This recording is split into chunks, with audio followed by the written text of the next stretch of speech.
ठाण्याच्या मामलेदार कार्यालयात मिळणाऱ्या झणझणीत मिसळपाववर लाखो लोकांचा जीव आहे। मात्र आता मिसळचं हे ठिकाण स्टेशन रोडच्या तहसीलदार कार्यालयाच्या आवारात दिसणार नाहीये।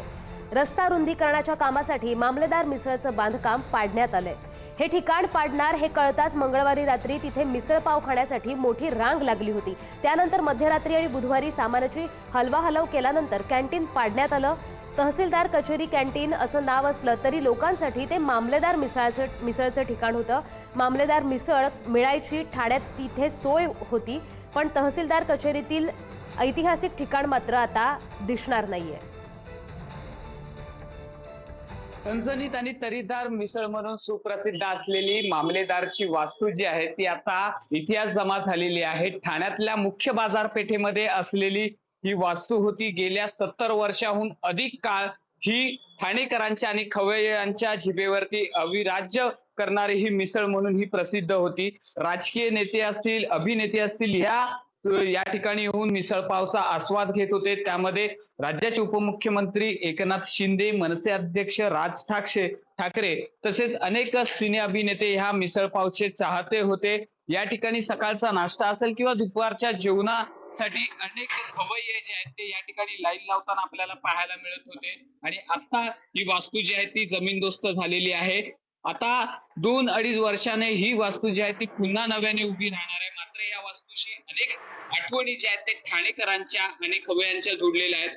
आपल्यासोबत मामलेदार मिसळचे मालक जे आहेत ते स्वतः तिसरी पिढी या ठिकाणी असेल। सर, काय या वास्तूशी ऋणानुबंध जुळलेले होते? कारण गेल्या अनेक वर्षापासून ही वास्तू या ठिकाणी होते। राजकीय नेते असतील, सिने अभिनेते किंवा ठाणेकरांच्या मनावर किंवा जिभेवरती अगदी राज्य गाजवणारे ही मामलेदार मिसळ म्हणून ओळखली जाते। गेली 74 वर्ष आम्ही याच जागेवरती आहोत।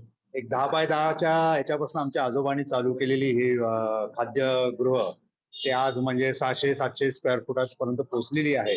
आणि ठाणेकर रसिकांनी आणि शासकीय लोकांनी जे आम्हाला सहकार्य केलं आणि जे आम्ही त्यांना सेवा दिली आणि जे ते प्रेम त्यांनी आम्हाला दिले या 74 वर्षात, त्यामुळे आम्हाला फार आनंद आहे। दुःख तर फारच झालं की बाबा एवढे 74 वर्ष आमच्या म्हणजे जुन्या लोकांनी हे उभी केलेली कामगार असो हे असो, तेव्हा फार दुःख झालं। आणि त्यात म्हणजे आमचे दुसरी एक नवीन हे आमंत्रण, हॉटेल आमंत्रण, तिकडे पण लोकांना त्याचा स्वाद घेता येईल।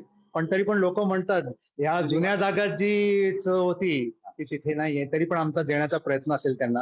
आम्ही जेव्हापासून सांभाळतोय तेव्हापासून आपले माजी मुख्यमंत्री आणि आता सध्याचे उपमुख्यमंत्री एकनाथ शिंदे हे कायम असतात इकडे। आणि राज ठाकरे कधी आले दौऱ्यावर की त्यांची पण फेरी असते, पाय लागतात इकडे। आणि बाकीचे बरेच म्हणजे स्वर्गीय वसंत गावखरे हे पण इकडे फार आस्वाद घ्यायचे मिसळचे। बच्चन फॅमिली हे इकडे म्हणजे आवर्जून सकाळी त्यांच्या सेट वरती इकडनं मिसळ घेऊन जायचे। निकेश शार्दूल, पुढारी न्यूज, ठाणे।